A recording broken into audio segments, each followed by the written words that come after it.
Hello students, आज की video में हम कार्बोनेटेड कंपाउंड के कुछ क्वेश्चंस को सोल्व करेंगे जो कि प्रीवियस ईयर से सीबीएसई में आए हुए क्वेश्चंस है।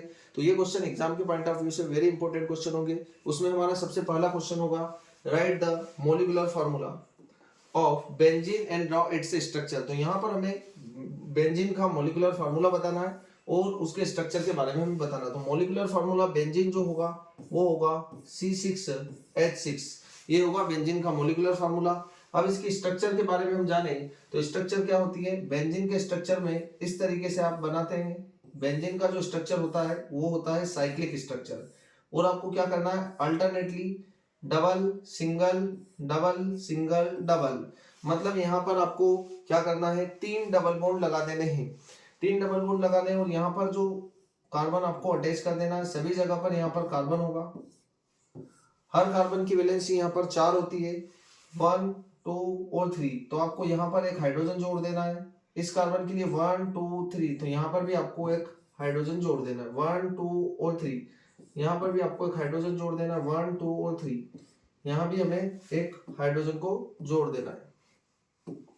यहाँ भी हम एक हाइड्रोजन जोड़ देंगे, यहाँ पर भी आपको एक हाइड्रोजन जोड़ देना है, और यहाँ पर भी आपको एक हाइड्रोजन जोड़ देना है। तो ये होगा हमारे पास बेंजीन का स्ट्रक्चरल फार्मूला, और ये होगा C6H6 molecular formula. Next question जो होगा हमारे पास वो होगा, select alkenes and alkynes from the following. अब यहाँ पर हमारे पास C2 है और H4 है। यहाँ पर क्या है, C2 है और H कितना है, 4 है। पहले आपको क्या करना है, कार्बन के बीच में सिंगल बॉन्ड लगा देना है। हाइड्रोजन यहाँ पर 4 है, तो एक कार्बन से आपको 2 हाइड्रोजन जोड़ देना है। इस कार्बन से भी आपको 2 हाइड्रोजन जोड़ देना है। अब आपको देखना है यहाँ पर ये है कि कार्बन की वैलेंसी सेटिस्फाई है या नहीं। यहाँ पर कार्बन 1 2 और 3 बॉन्ड बना रहा है, तो आपको यहाँ पर क्या कर देना है, डबल बॉन्ड लगा देना है। और डबल बॉन्ड लगाने से ये होगा कि जहां पर कार्बन और कार्बन के बीच में डबल बॉन्ड होगा वो एल्कीन होता है। तो यहाँ पर हमारे पास C2H4 क्या होगा, एल्कीन होगा। इसका नाम क्या होगा, इथीन।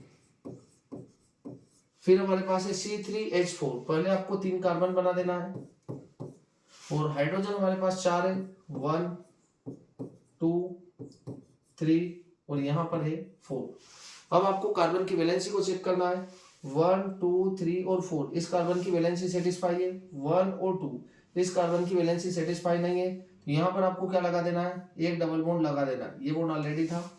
अब फिर से इस कार्बन की वैलेंसी हम देखें तो 1 2 और 3 हो रही है, तो आपको यहाँ पर एक और बॉन्ड लगा देना है।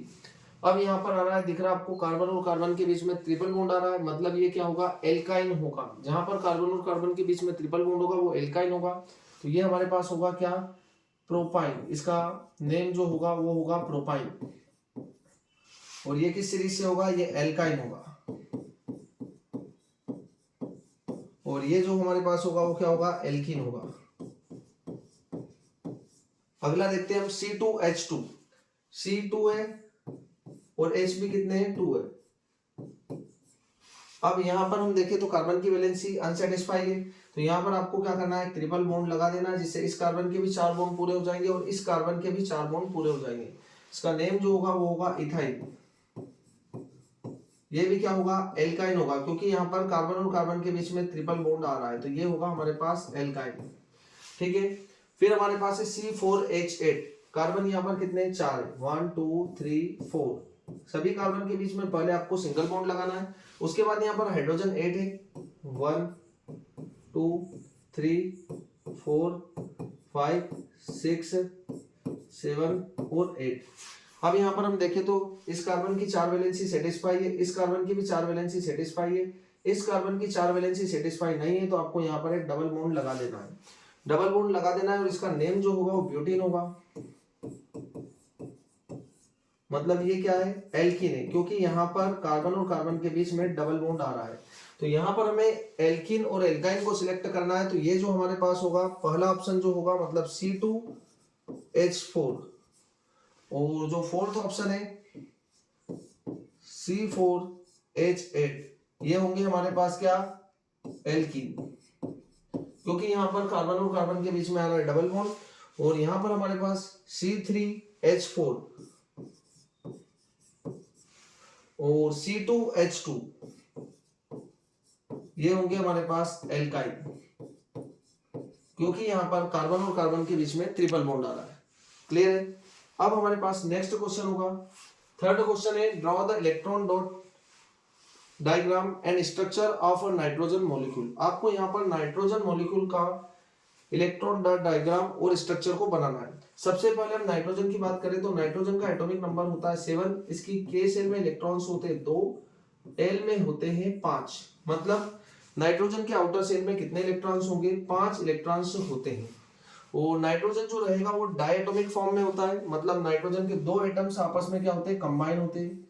सबसे पहले आपको दो नाइट्रोजन को ड्रॉ कर देना है। एक नाइट्रोजन के आउटर शेल में कितने इलेक्ट्रॉन्स है, 5, तो आपको यहाँ पर बना देना है 5 इलेक्ट्रॉन्स, 1 2 3 4 5। इस नाइट्रोजन के पास भी 5 इलेक्ट्रॉन्स, 1 2 3 4 और 5। यहाँ पर हम देखें तो नाइट्रोजन के बीच में कितने इलेक्ट्रॉन्स का शेयरिंग हो रहा है, 3 इलेक्ट्रॉन्स का शेयरिंग हो रहा है। तो ये होगा हमारे पास नाइट्रोजन का या नाइट्रोजन मॉलिक्यूल का इलेक्ट्रॉन डॉट स्ट्रक्चर होगा। आप इसको इस तरीके से भी बना सकते हैं, यहाँ पर नाइट्रोजन है, यहाँ पर भी नाइट्रोजन है। नाइट्रोजन के पास 5 इलेक्ट्रॉन्स है, 1 2 3 4 5। इसके पास भी 5 है, 1 2 3 4 5। यहाँ पर ये 3 इलेक्ट्रॉन्स का क्या होगा, शेयर हो जाएंगे। और यहाँ पर जो रहेंगे हर एक नाइट्रोजन के आपको ऑक्टेट कंप्लीट होता हुआ दिखाई दे रहा है। मतलब इस नाइट्रोजन के भी 8 इलेक्ट्रॉन्स पूरे हो रहे हैं और इस नाइट्रोजन के भी 8 इलेक्ट्रॉन्स पूरे हो रहे हैं। तो ये होगा हमारे पास नाइट्रोजन का electron dot structure. Next question होगा हमारे पास, right the chemical equation to show what happens when methane is treated with chlorine. मतलब आपको मीथेन का रिएक्शन किसके साथ कराना है, क्लोरीन के साथ कराना है इन द प्रेजेंस ऑफ सनलाइट। तो सबसे पहले अपन ले रहे मीथेन, यहाँ पर होगा मीथेन का फॉर्मूला CH4। इसका रिएक्शन आपको कराना है क्लोरीन के साथ Cl2 in the presence of sunlight. यहाँ पर आपको सनलाइट की प्रेजेंस रखना है। और जब आप सनलाइट की प्रेजेंस रखेंगे तो यहाँ पर से आपको क्या करना है, ये जो कार्बन है इससे कितने हाइड्रोजन जुड़े हैं, 4 हाइड्रोजन। तो आपको एक हाइड्रोजन यहाँ से निकालना है और एक क्लोरीन को जोड़ देना है। तो यहाँ पर हमारे पास होगा CH3Cl। यहाँ से एक हाइड्रोजन निकल रहा है और एक क्लोरीन यहाँ पर जुड़ जाएगा। अब यहाँ से एक हाइड्रोजन निकल रहा है और यहाँ पर एक क्लोरीन बच रहा है, तो यहाँ पर आपको क्या लिख देना है, HCl लिख देना है। ठीक है।